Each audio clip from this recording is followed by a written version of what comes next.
Vamos à história. Didico, filho caçula de uma geração de 9 filhos do casal Maria de Jesus Ribeiro Chaves e Sebastião Chaves. 3 irmãs e 6 irmãos. Aos 7 anos, Didico já era dono de negócio. E aos 11 anos comprou um sítio de seu irmão Tito. Aos 16 anos foi vocacionado para o ministério pastoral.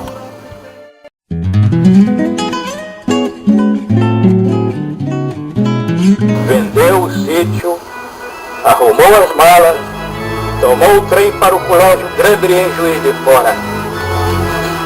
Ao chegar em Carangola, hospedou-se no hotel próximo à estação do trem. Quando chegou à noite, foi acometido por uma infecção dentária, tendo que permanecer por vários dias ali para cirurgia e tratamento, gastando quase toda a sua economia destinada aos estudos. Neste inteirinho, um dos seus irmãos, que havia ficado para cuidar da mãe, lhe escreveu dizendo que não podia mais continuar tomando conta da mãe, pois ia se casar e mudar para outro lugar. Já quase sem o dinheiro que era destinado aos estudos, Didico volta do meio do caminho e desiste dos estudos para pastor, voltando para casa, assumindo os encargos da família e continuando sua vida secular, comprando logo depois um bom sítio de seu tio Francisco Ribeiro em Caparaó. Um ano depois conhece sua amada Rosinha, neta do homem mais rico da região, Coronel Alexandre Monteiro, que recebeu o título de coronel por possuir muitas terras. Então, em 14 de nove de 1933, eles se casavam na cidade de Guaçuí e foram morar em Caparaó. Em 25 de 7 de 1934, lhe nascia um lindo garoto, que crescia em estatura e conhecimento da palavra de Deus e sob os olhares dos pais corujas. Muitos jovens, mas responsáveis na vida secular e espiritual, já morando na cidade de Guaçuí, ali lhes nasceram Osni, Osmara e Oreni, falecida. Tempos depois mudamos para Celina, entre Alegre e Guaçuí, onde lhes nasceram Osvair, falecido, e Odísia. Naquele lugar o papai era evangelista e pregava por toda aquela região. Por volta de 1946, o pastor da cidade de Alegre adoeceu e papai ficou assistindo àquela igreja metodista. Uma das vezes, quando nós voltávamos desta igreja de madrugada para Celina, onde tinha mais de 30 quilômetros de distância, e tínhamos de atravessar uma mata onde se ouviam os miados das onças. E qual não foi a nossa surpresa, avistamos do lado de cima da estrada um vulto que parecia de um fantasma.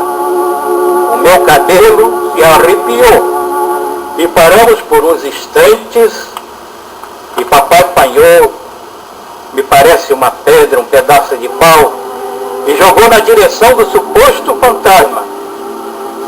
Era a folhagem de uma umbaúba, que é prateada e com o brilho da lua dava a impressão de uma figura estranha. E seguimos para casa comentando ainda pelo caminho sobre o suposto fantasma. Meses depois, papai fazia o curso de provisionado, pastor suplente nos dias de hoje. E em janeiro de 1947, no concílio em Carangola, foi nomeado pelo bispo César da Curso Filho para sua primeira paróquia, Lajinha, Minas Gerais, para substituir o reverendo Valdomiro Rubim. Mudamos para lá. Levamos 2 dias de viagem, de trem e por cima de caminhão, carregado de mantimento, pois ainda entre Manhumirim e Lajinha não havia linha regular de ônibus.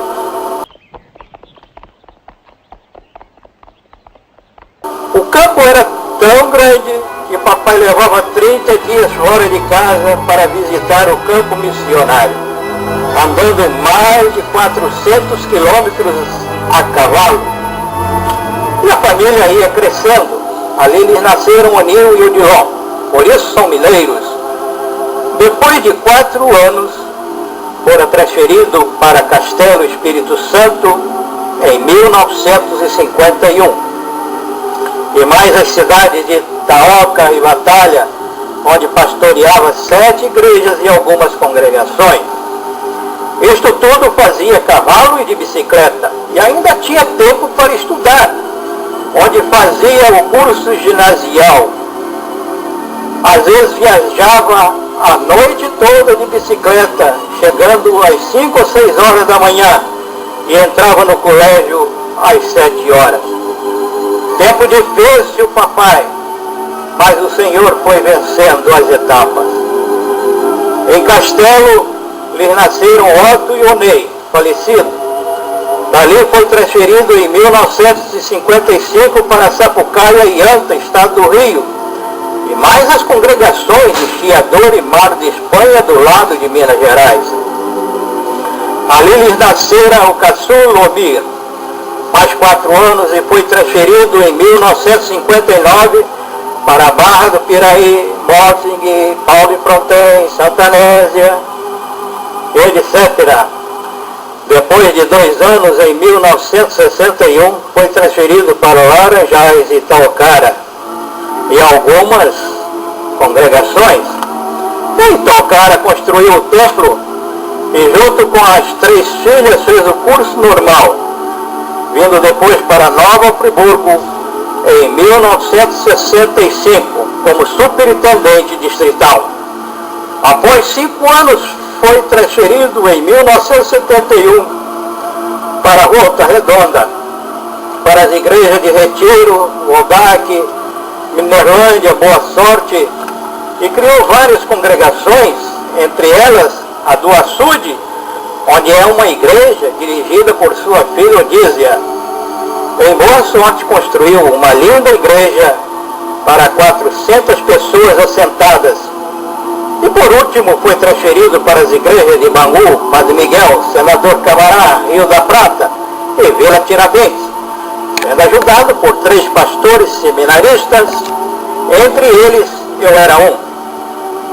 Se aposentando em 1981 no Conselho Regional de Nova Friburgo, onde fixou residência.